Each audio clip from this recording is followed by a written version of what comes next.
Brazil dan Portugal melaju ke 16 besar Piala Dunia. Gara-gara ini, Lionel Messi diancam petinju Meksiko. Karim Benzema siap main di Piala Dunia. Momen unik pasca laga Korea Selatan versus Ghana. Muatan politis jelang Iran kontra Amerika Serikat. Halo Football Lovers, selain berita-berita yang sudah kita sebutkan di awal tadi, kita juga sudah mempersiapkan berita-berita seputar dunia sepak bola yang pastinya spesial untuk Anda.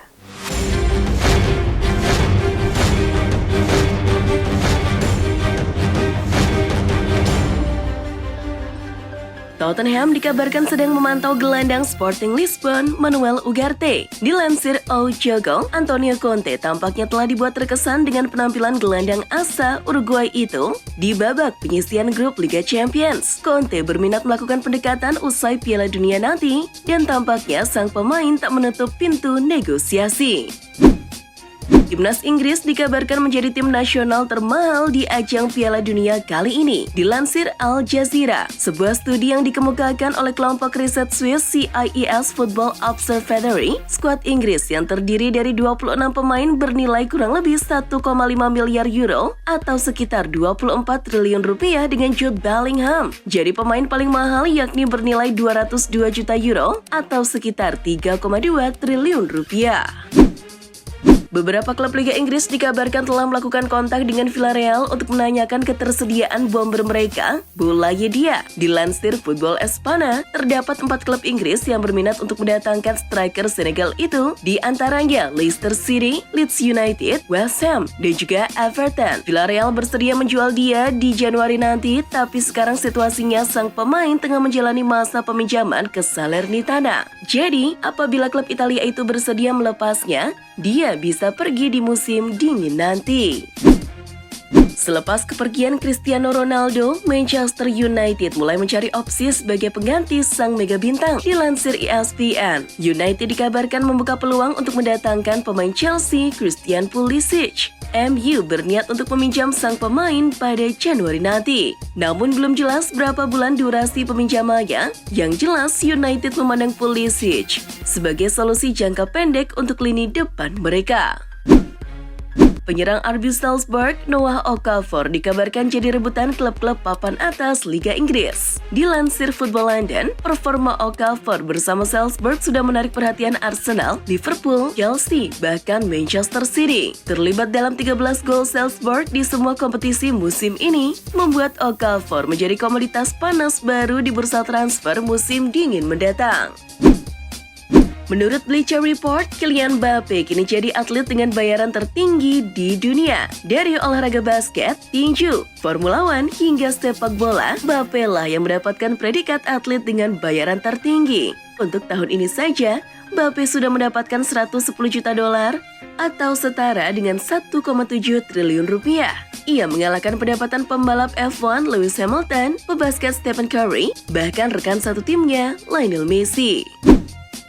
Dalam beberapa momen yang diabadikan, AFP, supporter Qatar terlihat membentangkan sketsa foto Mesut Ozil sambil menutup mulut mereka ketika pertandingan Jerman versus Spanyol kemarin. Dilansir ESPN, gestur ini merupakan kritik bagi Jerman karena mereka dianggap melakukan kampanye dengan standar ganda. Foto Ozil dipakai karena sang pemain pensiun dari timnas karena jadi korban diskriminasi oleh otoritas Jerman. Semua itu dilakukan karena sekarang Jerman menunjukkan hal yang berkebalikan karena mereka seakan-akan mendukung LGBT yang sudah jelas-jelas dilarang oleh Qatar.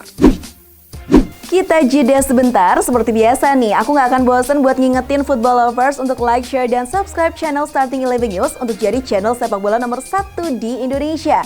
Yuk langsung aja kita ke berita berikutnya.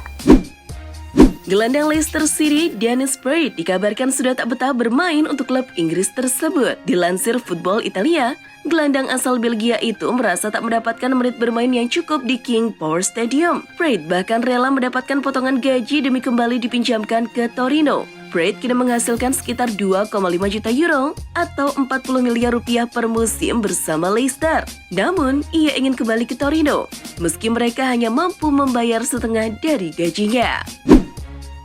Selama jeda Piala 2022, Inter Milan dikabarkan akan mengadakan pertandingan uji coba guna menjaga kondisi para pemainnya yang tak berangkat ke Qatar. Dilansir Football Italia, Nerazzurri telah mengumumkan bahwa mereka akan melangsungkan laga uji coba melawan RB Salzburg pada 7 Desember mendatang. Pertandingan akan dilaksanakan di Stadion Toni Bezzina di Paula, Malta, yang dikenal sebagai kandang Hibernians FC. Legenda timnas Brazil, Gilberto Silva, menuturkan bahwa Casemiro memiliki peran sangat penting untuk membantu Brasil sukses di Piala Dunia kali ini. Dilansir BBC, Silva menyebut kalau peran Casemiro di timnas Brazil hampir sama dengan dirinya di tahun 2002 silam. Tugasnya adalah untuk tidak terlihat agar bisa merebut bola dari lawan. Dan apabila Casemiro mampu melakukannya dengan baik, itu akan membuat segalanya tampak lebih mudah.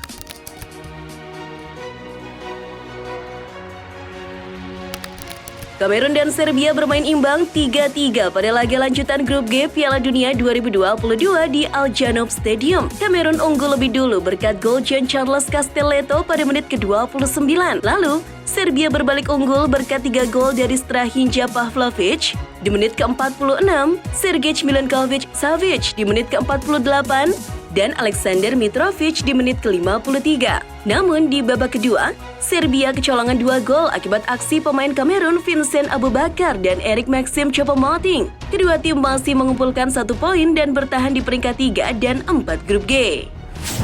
Di laga lain, Brazil menang tipis atas Swiss berkat gol tunggal yang dicetak oleh Casemiro pada menit ke-83. Dengan hasil ini, Brazil memastikan diri lolos ke babak 16 besar Piala Dunia 2022, sedangkan Swiss masih bertengger di posisi kedua grup G dengan 3 poin. Timnas Portugal dipastikan lolos ke fase gugur Piala Dunia 2022 setelah berhasil mengalahkan Uruguay 2-0 pada matchday kedua grup H. Bruno Fernandes menjadi aktor penentu kemenangan Portugal setelah mencetak brace alias 2 gol pada menit ke-54 dan menit ke-93 lewat penalti. Di laga lainnya, Ghana sukses menumbangkan perlawanan sengit Korea Selatan dengan skor akhir 3-2. Ghana unggul 2 gol terlebih dahulu melalui Mohamed Salisu pada menit ke-24 dan Mohamed Kudus pada menit ke-34. Choi Ge-sung lalu mencetak 2 gol pada menit ke-58 dan 61. Namun, gol kedua Kudus di menit ke-68 mengembalikan keunggulan The Black Stars. 3 tim penghuni klasmen grup H di bawah Portugal secara berurutan adalah Ghana dengan 3 poin, Korea Selatan dengan 1 poin, dan Uruguay dengan 1 poin sama. Gol pertama Portugal ke gawang Uruguay menjadi sorotan. Gol berawal dari umpan silang yang dilepaskan Bruno Fernandes kepada Cristiano Ronaldo yang disambut dengan gerakan tandukan pemain 37 tahun tersebut. Ronaldo lalu selebrasi ringan dengan menghampiri Bruno. Namun tak lama setelah Ronaldo selebrasi, pengumuman di dalam stadion menyebutkan gol tersebut milik Bruno. Ronaldo yang berusaha menyundul dianggap tidak mengenai bola. Bruno Fernandes buka suara mengenai Ronaldo yang melakukan selebrasi atas gol yang padahal ia ciptakan saat Portugal mengalahkan Uruguay 2-0. Bruno mengatakan Ronaldo memang layak untuk merayakan golnya tersebut. Bahkan, Fernandes mengaku ia juga menggelar selebrasi untuk rekannya tersebut sebelum FIFA memutuskan bahwa dialah pengubah skor. Menurut Bruno, yang terpenting adalah kebersamaan tim merupakan kunci tiap kemenangan dalam pertandingan. Seorang penonton berlari ke dalam lapangan ketika laga Portugal versus Uruguay yang berlangsung di Stadion Lusail, Qatar. Penyusup itu turun ke lapangan dengan membawa sebuah pesan sosial yang ia tuliskan di bajunya berbunyi Save Ukraine. Pria itu juga membawa sebuah bendera pelangi, bendera yang mengisyaratkan dukungan terhadap kelompok LGBT. Pihak keamanan lantas mengamankan pria tersebut. Casemiro sedang tampil mengesankan untuk timnas Brazil di setiap laga Piala Dunia 2022.